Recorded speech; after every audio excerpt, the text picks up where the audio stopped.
দর্শক, আমরা জামালপুর জেলার জামতলী শাওনিয়া গ্রামে একটা তেঁতুল গাছ সম্পর্কে আপনাদের কিছু বলার চেষ্টা করব। তো লোকমুখে শোনা যায় তেঁতুল গাছের বয়স প্রায় কেউ বলে 400 বছর, কেউ বলে 500 বছরের ঊর্ধ্বে, আবার কেউ বলে 300 বছর। আসলে এটার সঠিক তথ্য এই এলাকার কেউ দিতে পারে নাই এটার কত বয়স। তো গাছটা অনেক পুরাতন। দেখুন একবার কি অবস্থা গাছের, মানে গাছের যে ঢালগুলো এগুলা ভয়ানক অবস্থা। তো আমরা আসলেও ছোট থাকতে শুনতাম দাদি, নানি, দাদা তাদের মুখে অনেক গল্প শুনতাম যে শেওড়া গাছে, তেঁতুল গাছে, এগুলা গাছে নাকি ভূত বসবাস করে। আসলেও ভূত বলতে পৃথিবীতে কিছু নাই, তবে জিন আল্লাহ পাক সৃষ্টি করছেন, এগুলা মানুষ সৃষ্টি করছেন, এগুলা হয়তো থাকে। তো মানুষের নানান মুখে নানান কথা শোনা যায় এরকম।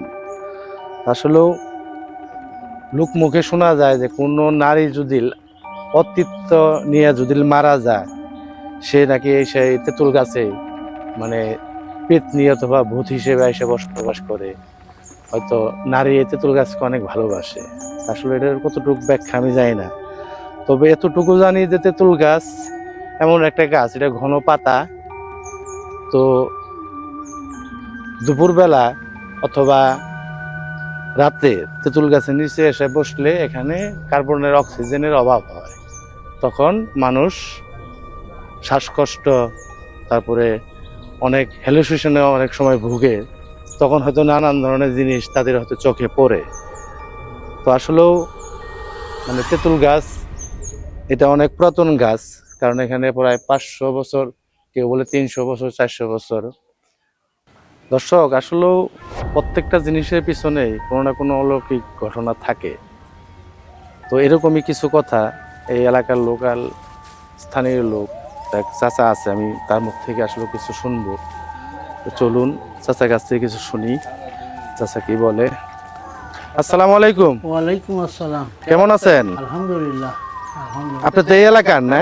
জি জি, এই এলাকার। আচ্ছা, তো এই যে আপনাদের তেঁতুল গাছ, এটা কেমন বয়স এই গাছের? অনেক বয়স। আমরা যখন ছোট ছিলাম তখনও প্রায় এইরকমই দেখছি। তারপরে থেকে আস্তে আস্তে আমরা বড় হইলাম, তারপরে এখন আমরা এই এই এলাকাতেই মানুষের আর এই গাছেই আমরা অধিকাংশ সময় কাটাইছি। কারণ বিকাল হইলে পরেও আমরা দেখা যায় যে ওই বাড়ির থেকে এসে এখানে একটু বাতাস আছে, আলো বাতাস আছে, যার জন্য যে কোনো সময় দেখা যায় যে গরম পড়ছে, আমরা আসলাম, এসে সাইডে বসে থেকে এই সবাই আড্ডা মারতাম। আর সন্ধ্যা, বিকালবেলাও ধরেন ওই সন্ধ্যার সময়, সন্ধ্যার পরে আমরা আসতাম, এসে অনেকেই। আচ্ছা, প্রায় হয়তো 300-400 বছর এরকম হইতে পারে। 300-500 বছর হবে। আচ্ছা, আপনি এর এমন কোনো কাহিনী জানেন যে এই গাছের সম্বন্ধে অলৌকিক কিছু মানে ঘটনা এরকম কিছু আছে? কাহিনীর মধ্যে ধরেন আমরা যখন ছোট, তখন ওই যে পাশে, দক্ষিণ পাশে যে জমিটা আছে, এই জমিটা আমাদের, এই জমিটা আমাদের পাট বুনছে। পাট বোনার পর আমার বাপে এই 11টা-12টার দিক দিয়ে পাট নিয়ে যেতেছে। তার আমার বাপের তামক উক্কা খাওয়ার ছিল, সব মানে অভ্যাস ছিল।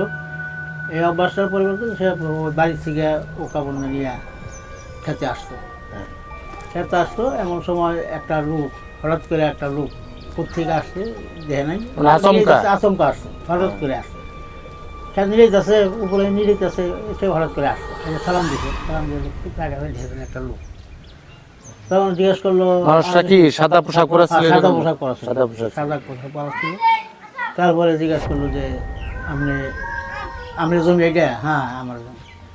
এই তেঁতুল গাছটা তো অনেক বয়স, এই তেঁতুল গাছের যেন কোনো লোকের ডালপালা না কাটে, ডালপালা করতে নিষেধ করবে, ডালপালা না কাটতে বলে তো ক্ষতি হবে। মানে এই গাছের ডালগুলা কাটতে নিষেধ করছে। নিষেধ করছে। পরে থেকে আর ডালপালা কাটে না। তারপরে ওই সে তামুক খাওয়ার অভ্যাস ছিল, তামুক না খাওয়ার জন্য মনে করতে সে ব্যক্তি তামুক খাওয়ার জন্য আসছে, এরকম ধরনের তার একটা ধারণা ছিল। সে তামুক না খাওয়ার জন্য সে কেমন আইনের সামনে আইনে ধরাইতেছে, তামুক ধরাইতেছে। পরে টাকাই দেখে দেন আর নাই, মানে আচমকা নাই, হঠাৎ করে না, উদা হয়ে গেল। তারপরে সে খুঁজছে, এদিকে সেদিক খুঁজছে নাই। তো এটাগুলো আসলে চাচা একটা অলৌকিক ঘটনা। এটা অলৌকিক ঘটনা। কারণ ওই যে এরকম এরকম আবার এরকম শুনলাম যে স্যার এটা বলে গাছের মগ ডালে এক মানে কোন পাগল বলে উঠছিল। হ্যাঁ, এটা শুনলাম পাগল উঠছিল, পাগল উঠছে, কিন্তু আমি তখন ছিলাম না, ছিলেন না আপনি, আমি না? তখন ছিলাম ঢাকাতে। তবে এলাকার মানুষ শুনছেন আর কি এরকম। হ্যাঁ, এরকম। আর এই এই গাছ এমন একটা বয়স, যে কোনো লোক যেখান থেকে আসুক, এসে এখানে একটা রেস্ট নিব, রেস্ট নিয়ে এসে হয়তো তেঁতুল গাছ, তেঁতুল ধরে, তেঁতুল পারতেছে, যে কোনো লোক যে কোনো সময় উঠতেছে। না, এরকম একটা গাছ তো আসলে মানুষের ছায়া দেয়, হ্যাঁ, ছায়া অক্সিজেন দেয়, অনেক দেয় দেয়। এখানে। কিন্তু এই গাছের একটা মানে একটা বৈশিষ্ট্য আমি দেখছি আজ পর্যন্ত, এই যে 400-500 বছর বয়স হয়ে গেছে গাছে, কিন্তু এই গাছ থেকে কেউ পইরা হাত পা ভাঙছে বা মাথা ফাটছে বা কিছু করছে এরকম হয় নাই। মানে এরকম কোনো ঘটনা ঘটে না। ঘটে নাই। অথচ অনেক আটলাল পর্যন্ত মানুষ চলাফেরা করতেছে, উঠতেছে নামতেছে, তেঁতুল কাটতেছে, ঝুললে যে নামতেছে, কিন্তু কোনো ডাল ছিঁড়া পড়েও নেই। আমার ইতিহাস আমি শুনি নাই। আমার মানে এটাও বলছে একটা অলৌকিক ঘটনা। এটা এরকম মগ ডালে উঠে উঠে বিভিন্ন জায়গায় উঠে ডালপালা ভাঙিয়ে পড়ে থাকে না? পড়ে যায়। কিন্তু আজ পর্যন্ত আমি শুনি নাই যে অমুক এই গাছ থেকে পড়ে গেছে, এরকম হয়। তো ঠিক আছে স্যার, ভালো থাকবেন। হ্যাঁ, আচ্ছা। আপনার কাছে অনেক কিছু শুনলাম, অনেক কিছু জানলাম চাচার কাছ থেকে, তো শুনে খুব ভালো লাগলো। তো আসলে প্রত্যেকটা জিনিসের পিছনে কিছু অলৌকিক ঘটনা থাকে। তো এটাও গাছের একটা বয়স, অলৌকিক যে ঘটনা। বয়স, এই বয়স, এত বয়সের গাছ কোথাও নাই। কোথাও আমি দেখতেছি, আমি বিভিন্ন জায়গায় গেছি, ঘুরছি ফিরছি, ঢাকা শহরেও চলছি, কিন্তু এত বড় গাছ আমি দেখিনি। আচ্ছা। আর এত বয়সের গাছ এত দেখিনি। তো ঠিক আছে স্যার, ভালো থাকবেন। হ্যাঁ, আচ্ছা, আসসালামু আলাইকুম। ওয়ালাইকুম আসসালাম।